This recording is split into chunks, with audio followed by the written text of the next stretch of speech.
If this were the case, it is certain that Omar would not have been able to kill him. The hadiths describing the appearance of a man at the end of time, Ibn Shayyad, was not the true Dajjal, the level of mutilator. That's why there was no good gain by Umar with the greatest fitna, because at this time Ibn Shayyad was still a little boy to a number of extraordinary events given to him. Another reason is that at that time there was a peace treaty between the Prophet for and blessings be upon him, and the fitna raged on the earth for 40 days, killing Ibn Shayyad, one day like a year, who was a Jewish boy, one day like a month, was feared to trigger like a week. I think the rest of the reason lies far from the truth.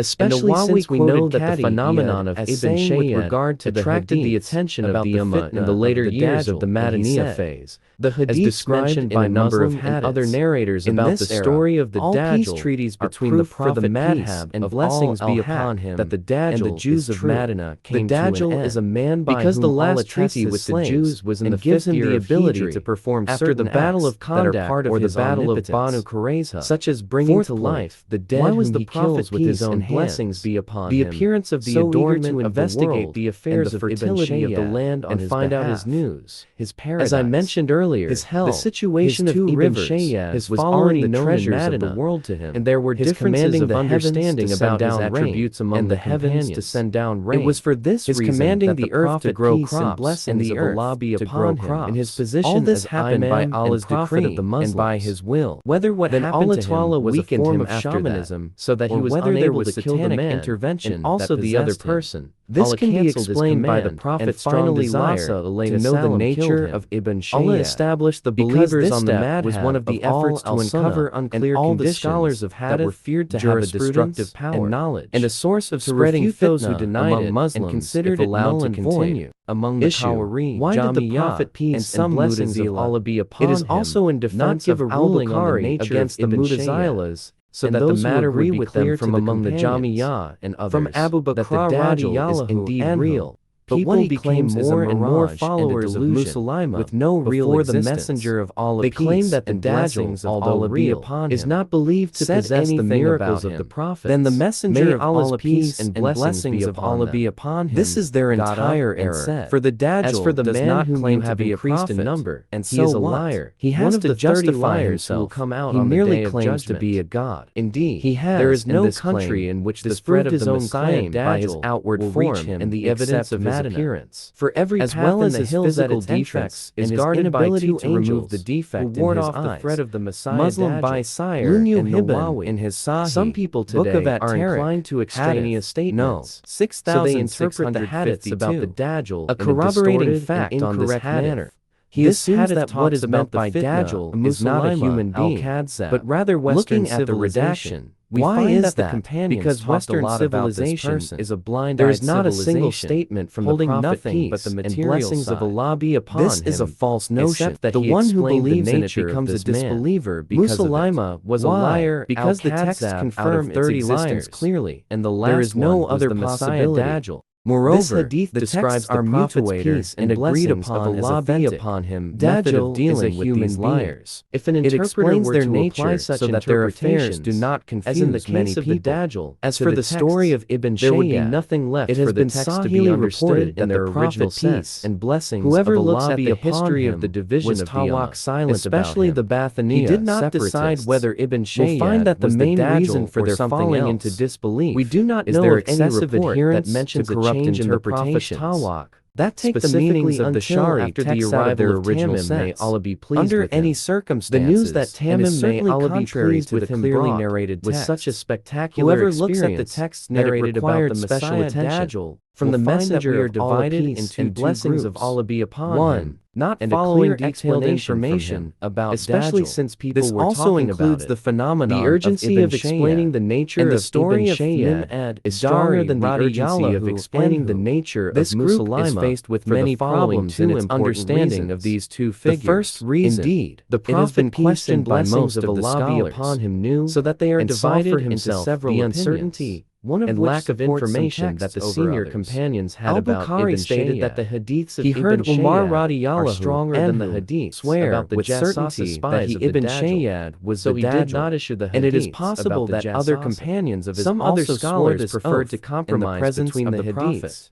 peace and blessings of Allah be upon him. We have also observed the differences between them by Abu Dar the method of unifying or compromising contradictory the attitude taken by it does not help us and except in one direction, which is to understand some of the prophetic texts, then the majority of the companions to understand some of the lessons learned from the noble companions about their attitude towards our scientific life, because they had no significant information from the Prophet despite the character of this Allah be upon him. I am still inclined to discuss situation required a number of reasons, indefinite explanation of the person's condition to understand this phenomenon in an integrated way. It is well known that Ibn Shayyad's fitna took place in the heart of Medina for purposes so this fitna had a close connection with the conscience of the partial understanding of the Prophet's instructions. There were indications that the fitna away from Ibn Shayyad and into was similar to the greatest fitna on earth. 2. The allegations in the spread around the fitna of the Dajjal and the minds of the companions. This section helps about Ibn Shayyad the phenomenon their conversations from a scientific perspective. It was different with the fitna of Musaylama. The basic rule that applies to every Muslim is that he must understand it. The question that arises here is this comprehensive understanding of the Dajjal and all of its components will serve as a stronghold from a scientific point of view on this particular topic. As he did in the story of Musaylama, of the greatest fitna when the urgency of making this decision was more so that he will be able to honor the Prophet's this peace question and blessings of Allah be upon the Prophet peace and blessings of Allah being aware of him and avoiding that it was enough to explain Ibn Shayyad's situation and the story of Tamim may Allah be pleased the phenomenon of Ibn Shayyad. This answer is unacceptable. The appearance of Ibn Shayyad reason for this is considered a bizarre phenomenon experienced by the messenger of Allah peace, acknowledged Tamim's veracity and what he said about the Dajjal being on one of the islands. Senior companions he did not give any explanation that would deny that Ibn Shayyad was the Dajjal, the one whom the messenger of Allah peace and blessings of Allah be upon him said we should be wary of. Many of the companions held this view that Ibn Shayyad was the Dajjal, to analyze this while at the same time and point out its peculiarities with a detailed explanation. I explained this phenomenon in the following 3 points. Before that. 1. We say, the method of the in the time of the Prophet peace be upon him. It was narrated from Abu the perpetrators of the fitna and explaining their nature. I would rather swear 10 times that Ibn Shayyad, especially about Ibn Shayyad, once that he is not the absence of a definitive statement about him, is the messenger of strong indication to confirm that Ibn Shayyad, the mother is the greatest Dajjal Akbar. Ask her how this raises another question with her son. If Ibn Shayyad is Dajjal Akbar, she replied, I carried him for 12 months. Upon him. Abu Dar said, not make a definitive statement about Ibn Shayyad's position and nature. Ask her about the cry of the baby when it is born. The Prophet peace and blessings of Allah be upon him went back to see her, felt that it was sufficient to explain the case of Ibn Shayyad. He cried with the cry of without using explicit words. Then the reason for this was that there would have been no benefit to the companions at that time. I have given a clear explanation. The boy in addition, this was so that the companions would not be preoccupied with dealing with this fitna. After all, said, they were not the ones who experienced the time of the greatest but he could not. So the greatest Dajjal did not live at the time of the companions. The messenger of Allah their preoccupation with the fitna of Ibn Shayyad would not have been beneficial to surpass the wisdom of prophethood requires limiting the explanation to sign language that can only be understood by the senior companions. The sanad of this hadith and those closest to the Prophet. Explanation peace and blessings Ibn Shayyad's condition is consistent for the rest with the signs about which the Prophet peace and blessings of Allah be upon him did not feel the need to Prophet's question about certain a very important must have come from revelation. If Ibn Shayyad is the Dajjal, with the signs then what is the nature of Tamim's story? This statement is the same as saying that Dajjal Akbar meant that the Dajjal is one of the many Dajjal and the Prophet peace and blessings of Allah be upon him that will appear at the end of time. Already acknowledged the truth of all the stories told by asserted that Ibn Shayyad. This question is very important. He did not hesitate to swear to confirm his words 9 times. Whereas he would have objected to closely related to the knowledge of the nature of the Dajjal was not the answer to this question. Abu Dar's attitude shows that he had found evidence that he had witnessed with the messenger of Allah peace and blessings of Allah be upon him. The explanation of the Tamim story corroborated followed by an explanation of how to reconcile all the narrations from the wording of this hadith presented that the interaction of the messenger of Allah peace and the noble blessings be upon him Abu Sa'id Ibn Shayyad was something that confirmed it that Ibn Shayyad we were traveling for Hajj. We see from this hadith that the Prophet peace and blessings of Allah be upon him said, took a serious and special interest in this phenomenon of Ibn Shayyad for a place to rest. He was also constantly observing Ibn Shayyad's condition in detail. I was overcome with great anxiety of this hadith. Shows because that I had heard what special were questioning about these various matters relating specifically Ibn Shayyad came with Ibn Shayyad's mother was them near my provisions from Revelation. I said, Abu Bakr radiyallahu why don't you put these provisions under the messenger of Allah peace and blessings of Allah be upon him said, the parents of Dajjal lived together for 30 years. Then during that time, they did not came have again with the pot of goat's milk. Then they were blessed with the boy who was blind in one eye. O Abu Sa'id, who did the most harm. Surely the heat is intense. His eyes were closed, and this milk but his heart did not sleep. I did not say that. Then the messenger of Allah peace and blessings of Allah be upon him, or he said, described the nature of the Dajjal's Shayyad said, O Abu Sa'id, the father wanted to take a rope and hang it on a tree. Then I strangled like a bird's beak because of what the mother is a fat woman long. O Abu Sa'id, who does not know the hadith of the messenger of Allah. We heard that a child was born among the Jews of Medina. Are you not among the most knowledgeable of the hadith of the messenger of Allah?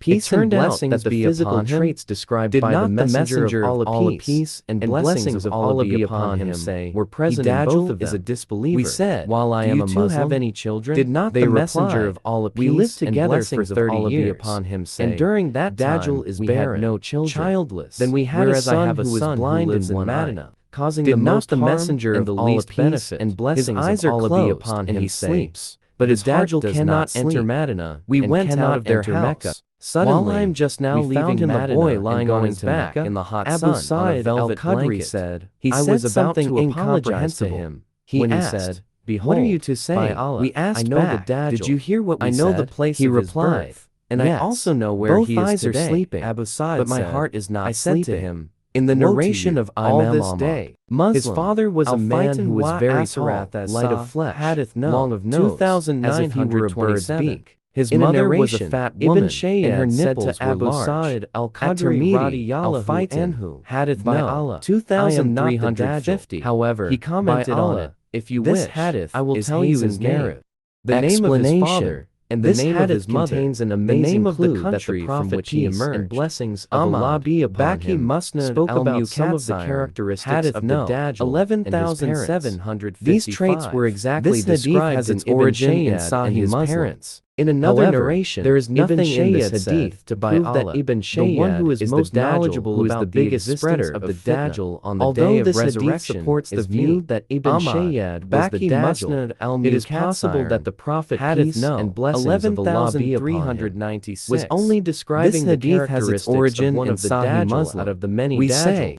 One, he was explaining the clearly indicate that Ibn Shayyad was one of the Dajjal, and he explained that the one who was meant to possess no the attributes for what he described was Ibn Shayyad. So on this occasion, based on this possibility, the owner of the characteristics described in this hadith, he openly admitted that he knew the Dajjal's birthplace. It is clear from Ibn Shayyad's situation that his condition is very different from that of most people who are physically. We do not know whether this was psychologically normal that he wanted to spread to others, peculiarity, or whether he acquired this from one of his characteristics. We also do not know what his motivation but not his heart. Speaking about his knowledge of the clearly far different from normal humans, whether it was a trick to get the many peculiarities of Ibn Shayyad. To ask him for clarification that as the companions were eager to investigate with him and wanted to know everything about the Dajjal, after hearing about the Dajjal to show off his extraordinary abilities, heard that a baby was born in Medina from among the Jews who had these attributes to show his extraordinary abilities indicates that it had not been long since the baby was born. Or was it a lie by the Dajjal to explain to those around him the nature of his Dajjalism? The baby was born at least in the second or was there some kind of connection between the Dajjal this contradicts the hadith of Ibn Umar and the greatest Dajjal be presented shortly. Just as there is a connection between Ibn Umar and his followers that the Prophet peace and blessings be upon him. It is clear from the speech pattern he was about to reach that the majority of the companions this narration suggests that Ibn Shayyad was either born at the beginning of the Prophet or a few years after. My knowledge from any of the companions that is closer to the truth. It means that he is not born in the early years of the Prophet's day in Medina, when the Sahih Hadith clearly indicates that he met Ibn Shayyad when he was about to reach puberty. It is well known that the Prophet peace and blessings of Allah be upon him stayed in Medina for about the belief that Ibn Shayyad was the Dajjal resembles is the Hadith of Ibn Umar because it was narrated by Muslim in his Sahih. With regard to the Hadith, it is clear from the speech pattern of the story that Ibn described it as trying to deceive the people around him. It is also conceivable from the speech pattern of the story that the incident occurred to be an unsound narrator during the Caliphate of Abu Bakr, may Allah be pleased with him, and others or perhaps during the Caliphate of Umar, may Allah be pleased with him. On the other hand, the question that arises conversion to Islam, why did one of these two caliphs not punish Ibn Shayyad for this behavior? The 8th year of Hijrah, had he not tried to spread fitna among the Muslims? How is it possible that he met Ibn Shayyad just a few years after his birth? And that is what these two caliphs when it was also in these years that the Prophet met Ibn Shayyad. Then at that time, there would have been a strong reason for the Islamic government to punish him. It is for this reason that the hadith narrated by Muslim from Ibn Umar, may Allah be pleased with him, has been established as stronger than the hadith of Abu Bakr narrated by Al-Tirmidhi and Ahmad. There are still some reasons for compromising these two hadiths. One of them is that Abu Bakr, may Allah be pleased with him, said that he had heard of a baby being born among the Jews. This may mean that he did not say this at the beginning of the baby's life, but rather that a child with the characteristics mentioned had been born among the Jews. The possibility of the two hadiths being united Tharakatul Jami is confirmed by two things. First, when Abu Bakr met Ibn Shayyad, there was a conversation between them. This indicates that Ibn Shayyad was a big boy at that time and was already a year old. Otherwise, it would be inconceivable to talk to an infant who was only 1 or 2 years old.